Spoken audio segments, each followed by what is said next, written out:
Okey, baik pelajar. So pada pagi ini kita mulakan kelas dengan umul kitab Al-Fatihah.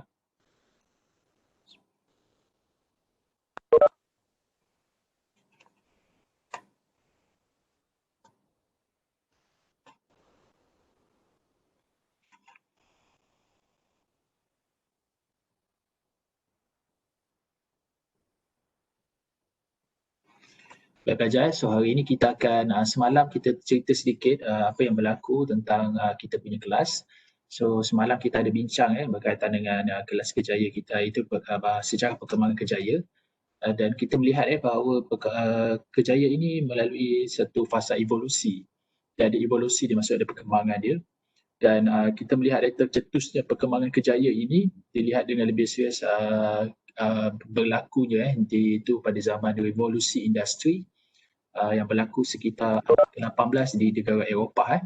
Di situ kita melihat bahawa pada zaman revolusi itu mana kerjaya itu berkembang kerana wujudnya pelbagai kerja-kerja, peluang-peluang pekerjaan yang baru telah wujud pada zaman itu, dan kita melihat bahawa peluang-peluang pekerjaan itu memberi banyak ruang kepada manusia terlibat dengan pelbagai kerja-kerja baru yang terutamanya terlibat dengan mesin.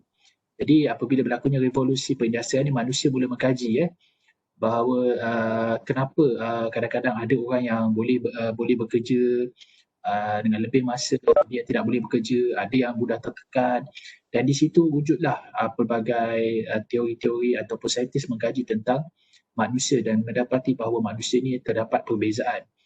Jadi tokoh utama dalam perkembangan kerjaya iaitu Van Passen. So Van Passen lah yang antara individu ataupun tokoh ataupun juga digelar sebagai bapa digelar sebagai bapa perkembangan vocational atau pekerjaan kerana beliau telah buat buku yang dipanggil sebagai Choose Vocation. Iaitu telah mewujudkan satu buku yang mana kalau kita lihat pada teorinya, dia telah membuat satu pendapat beliau bahawa untuk menjadikan kerja seseorang itu berdaya maju ataupun berdaya maju dan kekal bila bekerja ni, dia mesti mengetahui 3 elemen utama.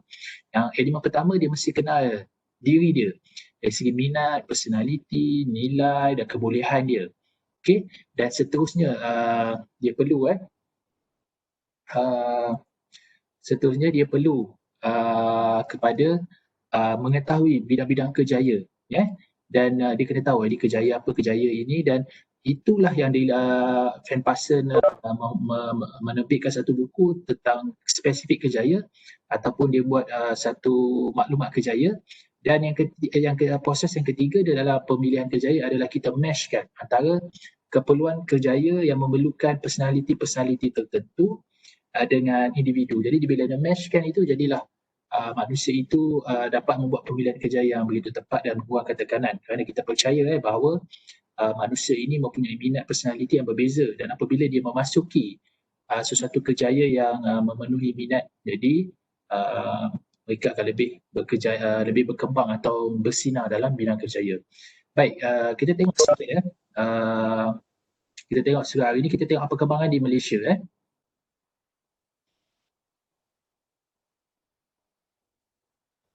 So ini kita tengok perkembangan di Malaysia, kita tengok sikit slide supaya kita kita ada rujukan lah.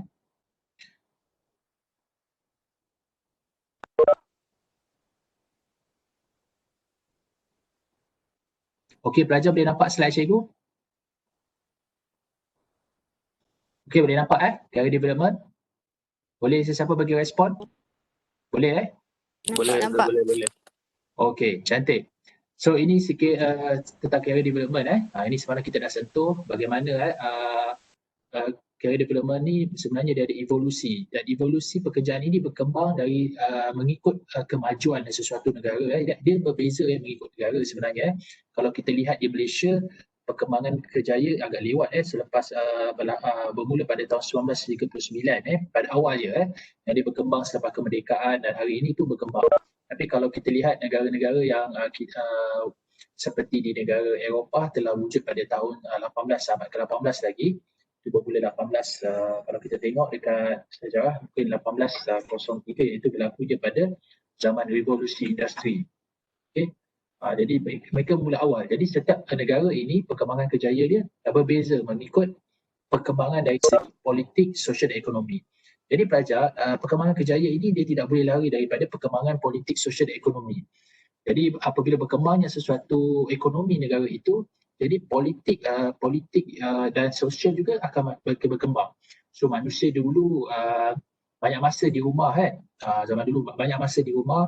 Kalau kerja dahulu memendang padi, pergi pertanian, so pagi tu dia mungkin pergi ke laut, petang dia balik, ataupun ada yang pergi ke laut mungkin 2-3 hari dia akan ke laut, lepas tu balik. Jadi sistem sosial itu berbeza, dan hari ini kalau kita tengok pekerjaan yang memerlukan kita kadang-kadang pergi pagi, balik petang, kadang-kadang malam ada kelas, dan ini sekarang mengubah struktur masyarakat. Jadi dia juga berkait dengan perkembangan politik, ekonomi dan sosial dalam sesebuah negara itu. Jadi evolusi perkembangan kejayaan ini, evolution of career developments adalah berbeza mengikut negara, mengikut perkembangan negara, dan dia bergantung kepada bagaimana situasi politik, ekonomi dan sosial sesebuah negara itu. Sama juga di Malaysia. Okey, kita dah tengok apa itu yang dikatakan dengan perkembangan kejayaan, ataupun kira biasa orang putih panggil career, dan apa yang dikatakan dengan perkembangan kejayaan. Jadi perkembangan kejayaan, apa yang kita boleh faham secara mudahnya pelajar-pelajar, iaitu satu perkembangan yang bermula daripada peringkat kita daripada kanak-kanak lagi, ataupun peringkat awal sehinggalah kita sehingga akhir hayat kita. Daripada awal sehingga akhir hayat kita. Jadi perkembangan kejayaan itu ia merangkumi segala aspek kehidupan kita. Kenapa pelajar? Kerana di dalam hidup kita manusia memerlukan kerja untuk menyara kehidupan, dan ia juga kadang-kadang merupakan suatu sebahagian dari kehidupan kita, keseronokan kita. Kita tidak boleh duduk saja tak buat apa-apa. Jadi kita mesti membuat sesuatu agar menjadikan kehidupan kita ini lebih bermakna. Itu dikatakan career development ni adalah, dibandingkan development ni adalah sepanjang hidup kita. Daripada kita kanak-kanak lagi, kita nanti kita akan masuk teori-teori daripada kanak-kanak, kejayaan itu dikenali daripada kita bermain, ambil peranan, kadang-kadang kita main polis pencuri, kadang kita bermain-main dengan masak-masak, itu semuanya. Itu tanda-tanda awal bagaimana perkembangan kejayaan pada peringkat umur itu. Sesudah itu kita masuk kepada zaman remaja zaman remaja di mana kita sudah memilih bidang-bidang tertentu ataupun kita memilih aktiviti-aktiviti kurikulum tertentu. Contohnya bagi kita yang meminati dalam pekerjaan perubatan, pada awalnya pada tingkatan 3 kita sudah menunjukkan minat dalam bidang sains, kita masuk persatuan-persatuan doktor muda ataupun tunas saintis, ataupun kita terlibat dengan pemilihan bidang. Lepas tu di universiti kita telah memilih bidang-bidang yang berkaitan dengan pekerjaan sebagai doktor. Jadi itu pun ada. So lepas kita dah meningkat dewasa, kita dah habis universiti, kita masuk dalam bidang pekerjaan. Dalam bidang pekerjaan, kita jadi doktor. So lepas habis doktor, kita berkembang lagi. Kita jadi doktor pakar. Kita menyumbang kepada masyarakat. Dan akhirnya apabila kita sudah pencen, pun kita merancang macam mana perancangan selepas kita bersara pun. Itu semua itu berkaitan dengan perkembangan kejayaan. Dan kita lihat bahawa kenapa hari ini perkembangan kejayaan dilihat sesuatu subjek atau sesuatu bidang yang sangat penting. Sangat penting kerana kejayaan ini sebenarnya menentukan kemajuan sesuatu negara ataupun ketamadunan satu negara. Kerana bangun jatuhnya sebuah negara itu, ia banyak bergantung kepada modal insan sesebuah rakyatnya. Untuk membina satu negara bangsa yang bertamadun, yang maju, dia banyak sebenarnya bergantung kepada modal insan rakyatnya ataupun rakyatnya, di mana kita tidak mahu menggunakan kepakaran daripada luar, dan akhirnya rakyat sendiri yang menganggur. Ini berlaku kadang-kadang di negara kita. Kadang-kadang rakyat kita menganggur, tetapi kita banyak ambil daripada pekerja-pekerja asing. Bukan sahaja pekerja-pekerja yang berisiko seperti kontrak, tapi begitu juga dengan CEO. Kita kurang keyakinan. Kita ada syarikat-syarikat besar, tetapi syarikat kita dikendalikan atau pengarah dia daripada orang asing, kerana kita tidak ada kepakaran itu. Dan kita kena faham, untuk membina satu kepakaran itu dia mengambilkan masa yang panjang. So dia memerlukan masa yang panjang, yang dia perlu bermula di sekolah lagi. Jadi perlu dipupuk di sekolah. Jadi itu sebab kepentingan untuk kerjaya ini banyak bergantung kepada bukan saja guru subjek. So guru subjek dah banyak dah subjek dia cover. Jadi perkembangan kerjaya ini perlu difokuskan oleh kaunselor dan apabila masuk dia bagi satu-satu sekolah, kaunselor perlu berperanan, perlu memberikan maklumat dan kepada pelajar-pelajar supaya dia kenal potensi diri dia, bakat dia untuk dikembangkan untuk masuk ke alam kerja. Dan ini yang dikatakan penggunaan potensi bakat yang maksimum. Kalau tidak, berlaku pembaziran dari segi potensi dan dia masuk pada bidang yang salah. Dan akhirnya dia tertekan. Ini semuanya satu pembaziran dari segi potensi dan bakat manusia yang tidak kita gambling. So tugas itu perlu digalas oleh kaunselor.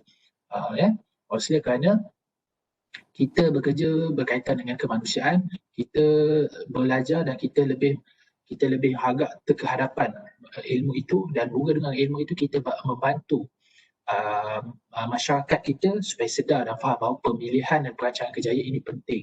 Sebab kita percaya bahawa sesuatu kejayaan itu ia perlukan sesuatu perancangan yang strategik.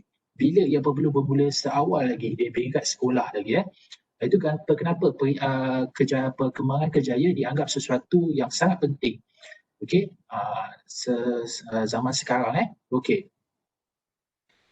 Dan kita tengok sekarang ada terdapat di tempat-tempat di setting-setting organisasi industri yang telah menggunakan teknik mengambil atau rekrut dia punya employee ataupun pekerja dengan menggunakan temuduga. Mungkin dahulu kita biasa temuduga secara lisan dan hari ini kita mungkin terlibat dengan menggunakan juga hands-on.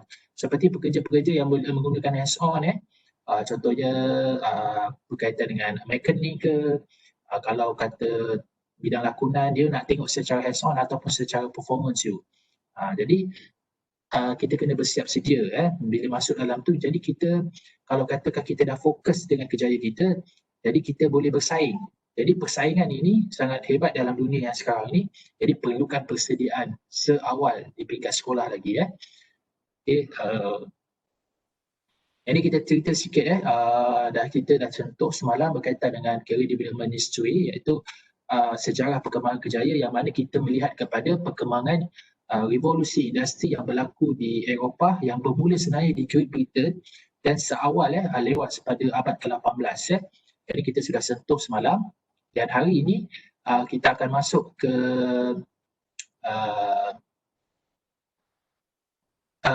perkembangan kejayaan di Malaysia. Baik, kalau di Malaysia kita bermula pada tahun 1939.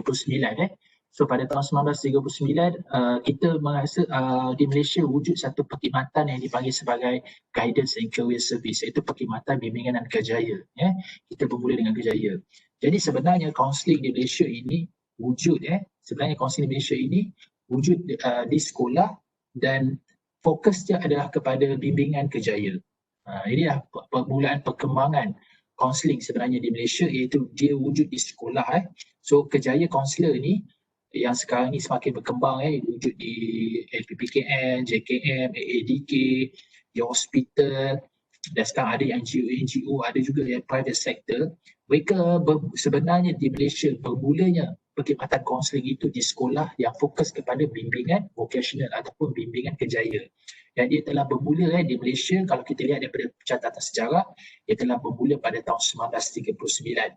Yang mana pada ketika itu dikenali sebagai perkhidmatan bimbingan dan kerjaya ataupun Guidance and Career Service.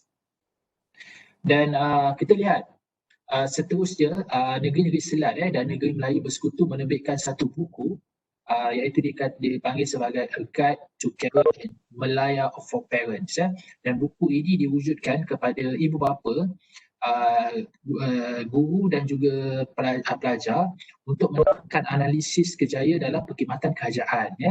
Jadi government masa tu, servis tu telah ada beberapa perkhidmatan kerjaya. Jadi dia mewujudkan satu buku yang sekarang ni buku itu sekarang ni kita lihat kepada Masko.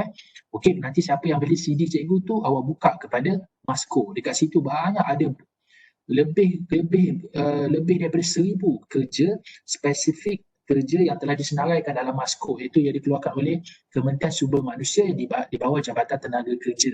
Kat situ ada banyak kerja, spesifik kerja. Ataupun kita tengok di sektor kerajaan, kita ada JPA, Jabatan Perkhidmatan Awam, iaitu Suruhanjaya, Suruhanjaya Perkhidmatan Awam, SPA. Kat situ pun disenaraikan. Dan cikgu masuk dalam CD tu, pelajar boleh tengok kat situ banyak. Dan sebenarnya benda itu telah wujud, telah wujud pada di negara-negara Selat dan negara Melayu Bersekutu. Sebelum tu negara kita belum masa merdeka lagi, tapi ketika itu telah wujud satu buku untuk wujudkan guru, ibu bapa dan juga murid tentang apakah pekerjaan-pekerjaan yang wujud dalam sektor government masa tu, iaitu kerajaan ketika itu. Dan selepas Perang Dunia Kedua, iaitu pada tahun 1959, Minister for Labour ataupun kita panggil Menteri Kejaya, Kementerian Buruh telah menubuhkan satu perkhidmatan pekerjaan belia di pelbagai jabatan. Di pelbagai jabatan dia telah mewujudkan satu jabatan buruh yang mana ia memberi peluang pendedahan kepada golongan belia ketika itu mengetahui tentang kerjaya. Dan tahun 1960, Kementerian Pelajaran mengeluarkan perkeliling untuk menekankan kepentingan bimbingan dan kerjaya dan keperluan melantik guru kerjaya di sekolah. Dan pada tahun 1960, apabila berlaku ledakan kerjaya ini, jadi Kementerian Pendidikan pada ketika itu sudah melihat bahawa kepentingan bimbingan kerjaya itu perlu bermula di sekolah dan perlu melantik seorang guru kerjaya yang memfokuskan tentang kerjaya di sekolah. Itu yang terjadi setelah 1960. Apabila wujudnya kesedaran itu dan Kementerian Pendidikan sudah mengambil satu inisiatif, iaitu melantik seorang guru yang dipanggil sebagai guru kerjaya yang memfokus kepada bimbingan kerjaya. Dan pada tahun 1961, Kementerian Buruh telah menerbitkan satu buku, buku panduan, iaitu Handbook of Federal Malaysia, di mana R.K. Mackenzie telah menjalankan satu kajian dan latihan yang serta khusus untuk mengelola sekolah di Kuala Lumpur dan menghasilkan buku panduan kerjaya dengan kerjasama Dewan Bahasa Pustaka bertajuk Perkhidmatan dan Panduan di Sekolah, Guidance Service in School pada tahun 1966. Jadi R.K. Mackenzie ini adalah individu yang bertanggungjawab untuk membantu sebenarnya Kementerian Pendidikan untuk menubuhkan satu garis panduan, bagaimana ingin kita mewujudkan panduan vocational di sekolah, iaitu pada tahun 1966. Dan pada tahun 1968, Kementerian Pelajaran telah menubuhkan satu unit yang dipanggil sebagai Unit Panduan Pelajaran dan Kerjaya di bawah bahagian perancangan dan penyelidikan pelajaran. Kemudian unit ini dipindahkan ke bahagian sekolah, tertubuhnya unit perkembangan kerjaya dan bimbingan di sekolah. Maknanya unit perkembangan kerjaya dan bimbingan di sekolah telah ditubuh secara rasminya pada tahun 1968 di bawah Kementerian Pendidikan di sekolah-sekolah, di mana ada satu unit khas di Kementerian Pendidikan tu ada satu unit khas, iaitu dipanggil sebagai Unit Education and Career Guidance Unit, di bawah bahagian perancangan dan penyelidikan dan pembelajaran. Itu yang berlaku pada tahun 1968. Jadi pelajar pada tahun 1999, Kementerian Pelajaran Malaysia masa itu dengan kerjasama UNICEF iaitu Badan Dunia mengadakan kursus 6 hari kepada 275 guru yang mana melakukan seminar bimbingan kerjaya yang diadakan di Selangor, Kedah dan Pulau Pinang. So pada tahun 1969, Malaysia, Kementerian Pendidikan Malaysia bekerjasama dengan UNICEF, iaitu telah mengadakan kursus 6 hari, iaitu berbentuk seminar, dan seramai 275 orang guru telah dipilih untuk mengikuti seminar bimbingan kerjaya yang diadakan di Selangor, Kedah dan Pulau Pinang. Ini berlaku pada tahun 1969. Dan pada tahun 1970, KPM dan Sekolah Menengah Kebangsaan Bukit Bintang mengadakan seminar panduan pelajaran dan kerjaya.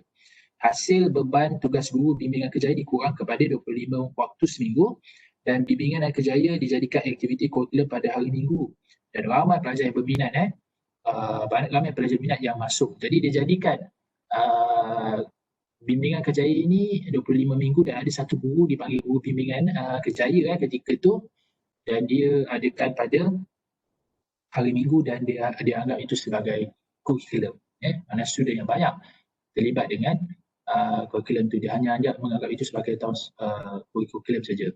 Dan pada tahun 1973 kita terkenal dengan Persatuan Bimbingan Vocasional Malaysia. Persatuan Bimbingan Vocasional Malaysia telah wujud yang dipanggil sebagai MAVOGA. MAVOGA telah wujud. Jadi guru-guru bimbingan kaunseling guru-guru bimbingan kaunseling dan kerjaya ni, guru bimbingan kerjaya pada ketika itu, guru telah mewujudkan satu persatuan yang dipanggil Persatuan Bimbingan Kerjaya ataupun dipanggil sebagai MAVOGA. Ini pada tahun 1973. Dan pada tahun 1979, laporan jawatankuasa Kabinet mengkaji pelaksanaan dasar pelajaran dan kerjaya perakuan 79. Jadi Kabinet telah reviewing ini, telah mengkaji pelaksanaan dasar dan adalah diperakui panduan pelajaran dan kerjaya di sekolah hendaklah dilaksanakan dengan sepenuhnya.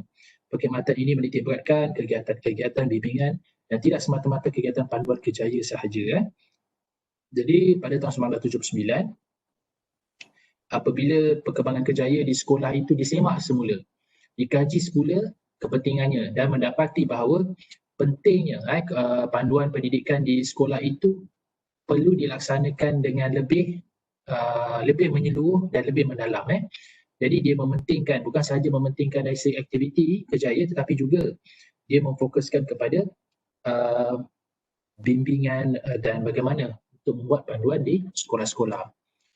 Jadi sekarang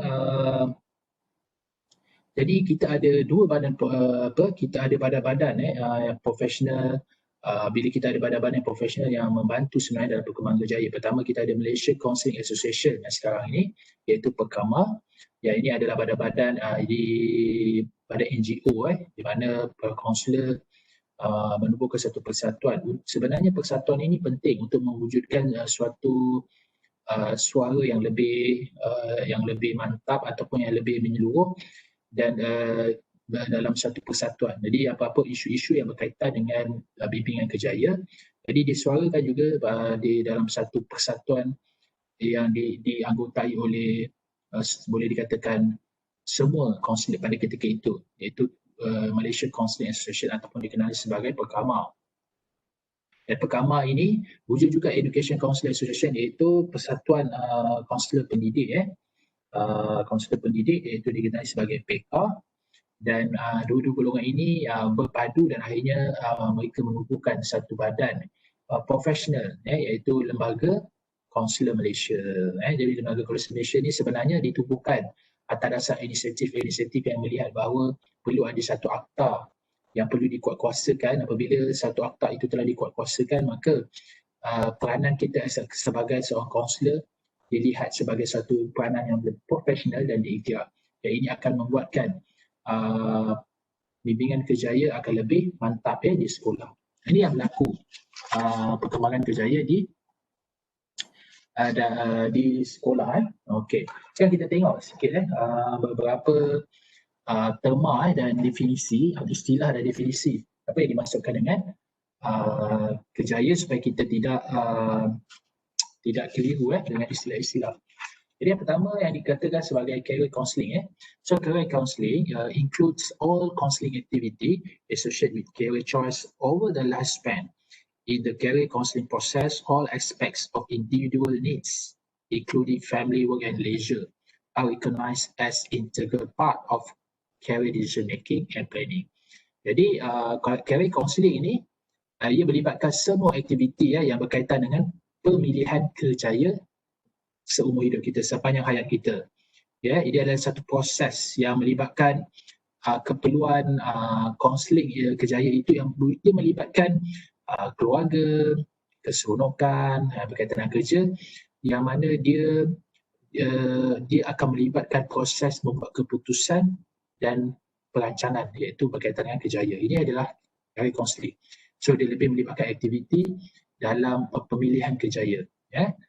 Okay, dan bagaimana kita nak membuat keputusan, itu dipanggil sebagai career counselling. So kita apabila melakukan counselling kerjaya, jadi dia akan melibatkan suatu proses yang menyeluruh. Dia melibatkan satu proses yang akan melibatkan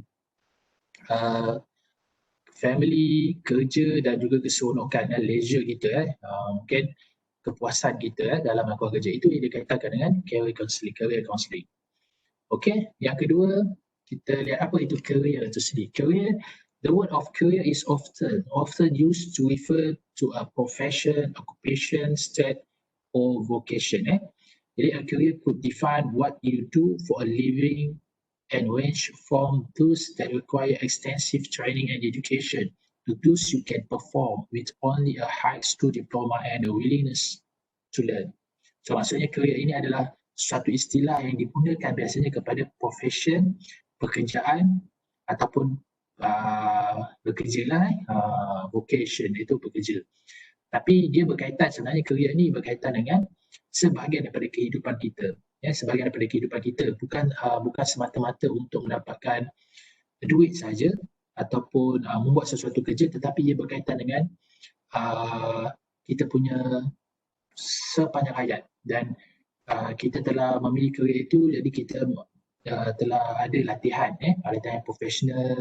Contohnya kalau kita nak menjadi seorang kaunselor, kaunselor ini dia adalah satu kerjaya yang kita lihat sebagai satu profession yang profesional. Jadi ia perlukan suatu latihan dan satu ilmu knowledge khas, satu disiplin ilmu yang khas, yang mana kita sekarang ni telah masuk ke dalam ijazah. Contohnya mungkin ada daripada diploma, ambil diploma kaunseling atau psikologi dan masuk dalam bidang ini ke peringkat sarjana muda kaunseling, dan akhirnya kita meneruskan profession kita sebagai seorang kaunselor, dan itu dilihat sebagai career. Bukan kita nak lihat dia sebagai mendapat gaji semata-mata, untuk kita mendapat gaji semata-mata, tetapi ia lebih kepada kerjaya kita yang kita adanya satu disiplin ilmu dan adanya kelayakan tertentu untuk kita masuk dalam bidang tu. So career ni lebih luas lagi daripada makna kerja itu. Okey, bimbingan kerjaya.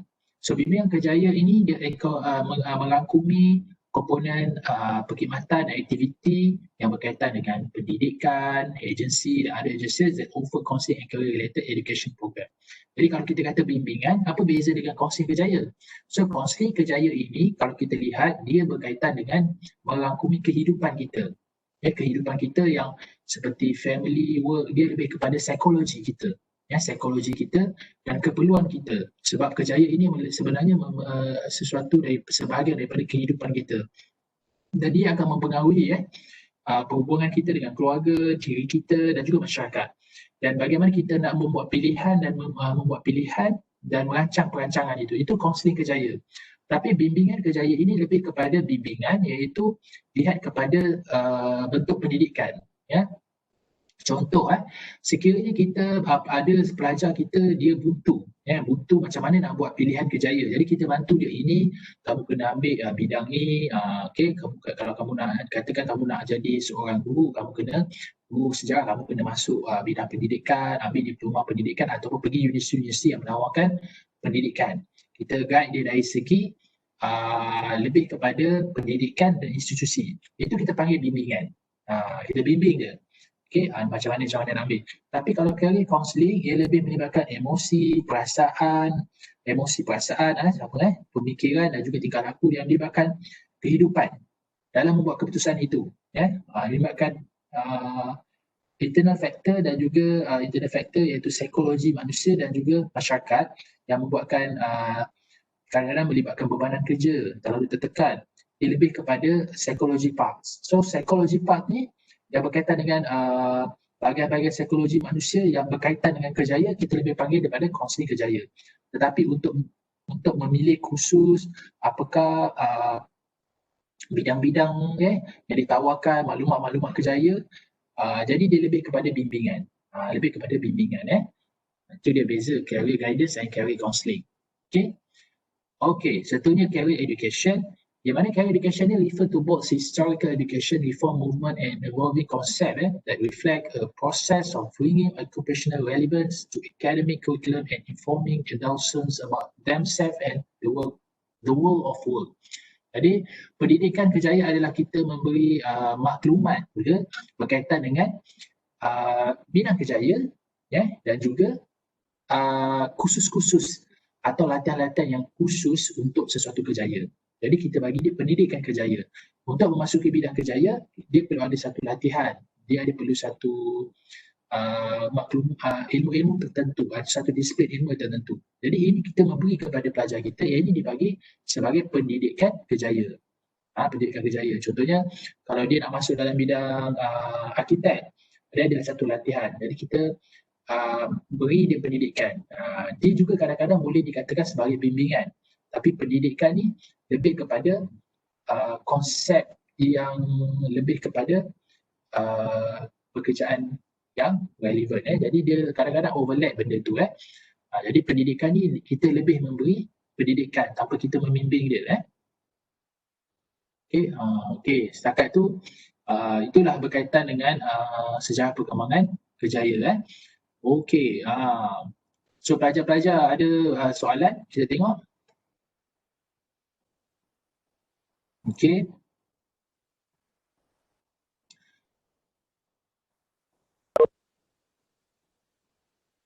Okey, itulah sedikit berkaitan dengan perkembangan kerjaya.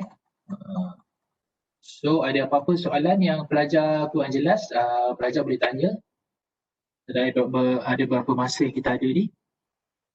Kita boleh lihat perkembangan kerjaya. Okay.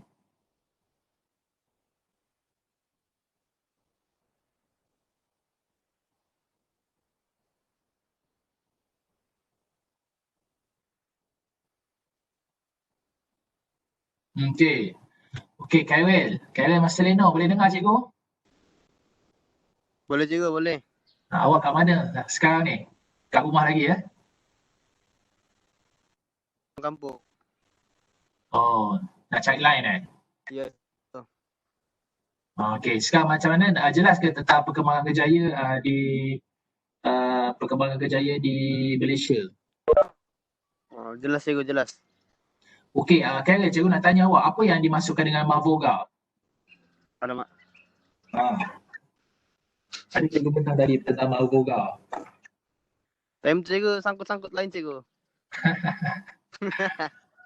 Adibah Azman. Adibah, apa yang Adibah faham tentang Mahvoga? Adibah ke mana? Zulaika Ramli Okey, Zulaika, apa yang Zulaika faham tentang Mahvoga?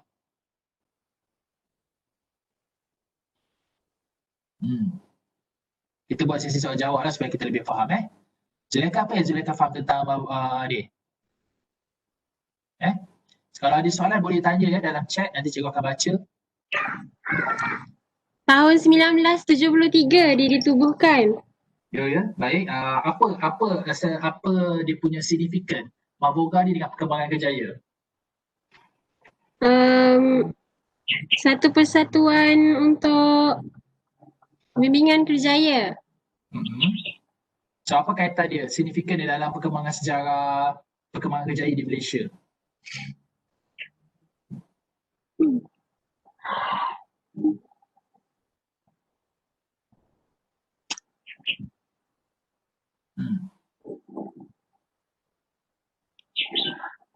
Cikgu pilih secara awak lepas ni Izwan. Izwan boleh bagi maklum balas? Ya, dengar cikgu. Okey Izwan, cikgu nak tanya sikit soalan Jadi Izwan, apakah kaitan Mahvoga dengan perkembangan kerjaya di Malaysia? Maksudnya cikgu, persatuan ini diwujudkan atas inisiatif guru yang terlibat dengan bimbingan kerjaya bertujuan untuk lebih detail lagi untuk menerangkan kepada pelajar-pelajar yang berkaitan cikgu untuk apa yang ia perlukan dalam kehidupan dia, cikgu. Ya, maksudnya betul maksudnya persatuan ini ditubuhkan oleh guru sebenarnya yang mengajar Kejaya. Jadi mereka tubuhkan satu persatuan di mana persatuan ni sebenarnya kita lebih akan jadi lebih mantap dari segi suara kita lebih jitu kerana kita mengumpulkan suara dan kita boleh dapat perkembangan. Contohnya kalau kata di sekolah di Selangor ada 5. Bila ada 5 sekolah di sana, jadi mereka akan berkumpul dalam satu persatuan dan mereka akan berbincang macam mana nak menambah baik quality. Jadi itu sebab pentingnya Mavoga ini diwujudkan dan sebenarnya dia banyak menyumbang kepada profesional guru kaunseling itu sendiri, dan sekaligus kaunseling dengan Kejaya terutama di sekolah memang tidak dapat dipisahkan. Jadi kalau pelajar minat menjadi guru kaunselor di sekolah, ada 2 benda pelajar yang pelajar kaunseling perlu mahir. Satu, kemahiran asas belajar. Jadi pelajar akan didedahkan bagaimana nak belajar kenal pasti teknik belajar. Dan satu lagi, apabila masuk menengah atas iaitu tingkatan 4 dan 5, kaunselor perlu mahir dalam Kejaya. Jadi semua itu cikgu buat dalam CD. Untuk kemahiran asas belajar, pelajar boleh jumpa dekat cikgu secara personal sebab cikgu tak buat CD, tapi dulu ada dekat situ ada kemahiran mengingat, kemahiran membuat nota, kemahiran memberi fokus, kemahiran teknik menjawab soalan. Jadi itu penting sebab cikgu daripada sekolah MRSM. Jadi MRSM memang kaunselor dia memang mengajar. Untuk menengah rendah, cikgu mengajar subjek kemahiran asas belajar. Jadi bila menengah atas, cikgu fokus kepada Kejaya. So tingkatan 4 dan 5 kita ajar macam mana buat ujian, lepas tu laluan Kejaya lepas SPM. Lepas tu kita ajar macam mana membuat resume, macam mana buat surat ringan. Okey. Muka Amin, cikgu sampai lagi ke beli CD ada lagi. Tidak tak banyak, cikgu nampak ada 5. Sebab apa? Kalau cikgu buat buku pelajar memang tebal lah. Jadi siapa yang beli CD boleh tengok. Jadi boleh kongsi dengan kawan-kawan. Maklumat terlalu banyak dekat situ. Buku-buku Kejaya, ada pula video Kejaya, ada 660 video Kejaya dekat situ. Kalau yang minat kalau yang minat untuk menjadi guru kaunseling di sekolah. Jadi 2 benda ni memang kita kena pakar. Sebab guru subjek memang akan tanya kita. Pelajar dia nak jadi macam ni, apa kita punya solusi. Jadi kita kena bagi tahu 2 benda ni kalau di sekolah sangat penting. Itu kemahiran asas belajar dan kemahiran perkembangan Kejaya. Kalau kita pergi di JKM mungkin lain. Jadi Kejaya juga penting juga di semua institusi. Kalau di institusi kita lebih kepada bagaimana menghadapi tekanan Kejaya ataupun persaingan dalam Kejaya, perkembangan Kejaya. Jadi kat mana-mana saja penting Kejaya ni, tapi di sekolah kita nampak lebih sebab dia melibatkan proses pemilihan itu. Okey. Kita baca sikit. Kalau masa sekolah time form 5, cikgu kaunseling akan bagi student jawab inventory dan result kepada inventory itu pekerjaan apa yang kita sesuai hasil daripada result itu. Macam riaset, cuma dia bagi detail pekerjaan apa yang kita sesuai. Jadi ini merupakan bimbingan kerja atau Kejaya pendidikan. Okey. Yang ini bila kita buat inventory kalau dia inventory lebih kepada personality kita, iaitu lebih kepada psikologi. Psikologi kita yang melibatkan emosi, ia akan menjadi kaunseling. Tetapi kalau dia beri contoh inventory dan dijelaskan kepada kita riaset ini adalah kepada bimbingan Kejaya. Tetapi pendidikan Kejaya adalah kita masuk dalam bidang tu. Contohnya kalau kita arkitek, jadi dia akan ajar pendidikan Kejaya itu, ini adalah silibus-silibus yang berkaitan dengan Kejaya sebagai seorang arkitek. Itu pendidikan Kejaya. Okey, Muka Amin sempat saya perlu cikgu if nak beli CD tu tambah 10 lagi je kan. Okey, kalau kata nak beli buku buku tinggal berapa je? Buku tinggal 5 lagi buku tinggal 5 lagi dan CD pun tinggal 5 lagi. Kalau nak Muka Amin ada dekat mana? Puan Aminah. Faham cikgu, faham. Faham tak apalah, awak hantar je lah nanti semalam cikgu dah post beberapa. Nanti kalau dah dapat CD tu awak boleh tengok lah sebab kalau cikgu buat buku banyak lah kita bagi soft copy dalam tu. Okey, ada lagi soalan pelajar? Okey, kita tanya Farhana Zuha. Farahana Zuhar ada? Boleh bagi respon pada cikgu? Kalau tak jawab tu maknanya tak ada lah tu dia cuma masuk je, lepas tu tak ke mana dia pergi. Fatin Amanina?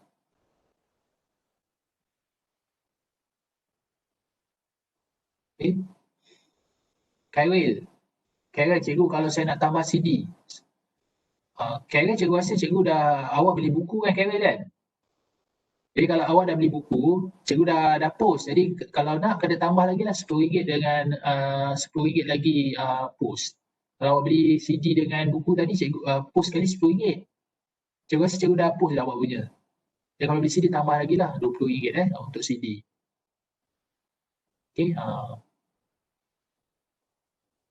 Okay. Okay, kita tengok, kita sebut nama tengok kadang-kadang mereka ni masuk tapi tak ada Azim Maria ada? Azim Maria. Ya, cikgu. Ada. Okey Aziz. Okey Aziz, nak tanya sikit soalan Aziz. Tanya. Okey, apa yang dimaksudkan dengan Perkama? Perkama ni satu NGO yang semua pendidik, kaunselor yang berkumpulan tu dalam satu persatuan tu yang akan suarakan isu tu dengan lebih menyeluruh. Okey, apa beza Perkama dengan LKM? Perkama ni lebih kepada persatuan. Yang ni lembaga kaunselor ni macam dia interview untuk bakal kaunselor.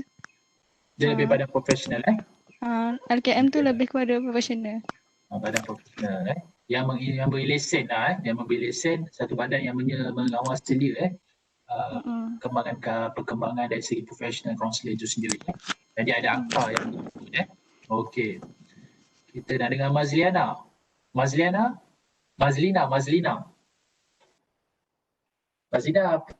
Okey Mazlina? Ya doktor. Mazlina. Okey, apa beza antara PK dengan Perkama? Beza.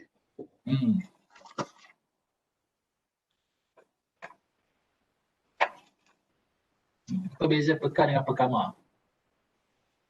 Kalau macam Perkama tu diorang mewujudkan satu akta yang perlu dikuasakan. Kalau macam PK tu saya tak pastilah doktor.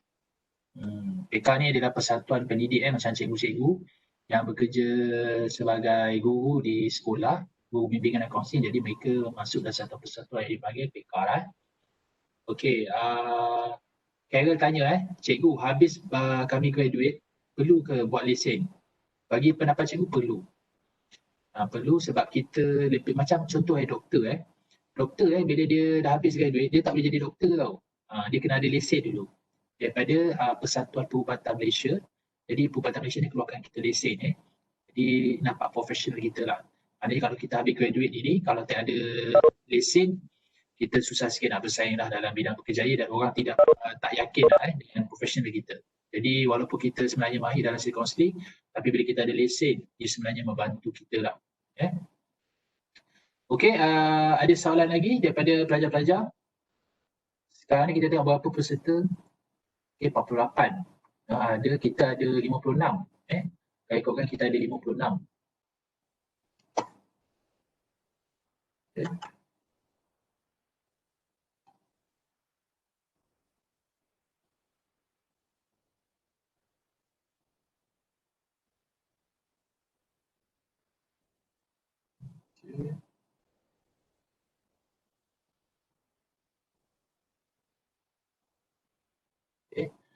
Kalau ikutkan kelas kita ada 56 orang pelajar.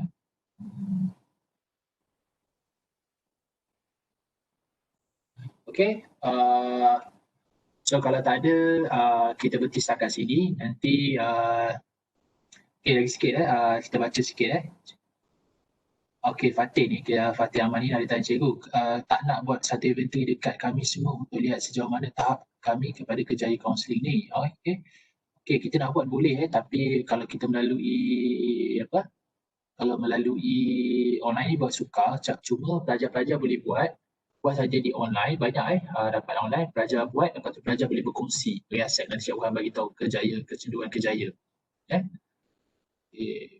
Kita tengok mana bidang kerjaya kita, boleh buat secara online, banyak kamu guna SDS lah, search directed search, jadi kita boleh tengok, itu paling mudah untuk kita takbir lah. Jadi pelajar boleh buat secara personal dekat online ataupun internet, kat internet, nanti boleh berkongsi dapatan dengan cikgu. Okay. So pelajar ada apa soalan, cikgu buka lagi 2 minit. Okay, kalau ada, kalau tidak ada, kita setakat sini dulu kelas kita. InsyaAllah nanti cikgu akan upload kalau boleh dekat WhatsApp. Okay. Ada apa-apa soalan, silakan.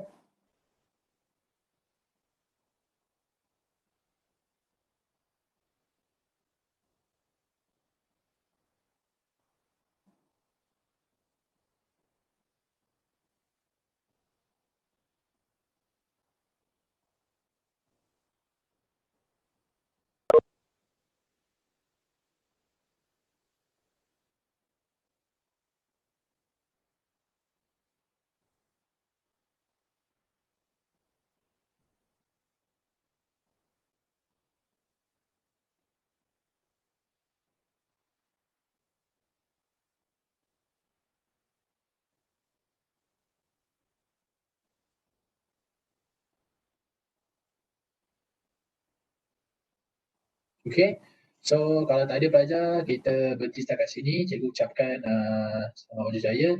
Kita tunda kelas kita dan kita insyaAllah kita akan ada kelas next week hari Rabu. Kita akan masuk tajuk baru. So kita tunda kelas kita pada hari ini dengan tasbih kifarah dan suratul As. Okay, terima kasih semua.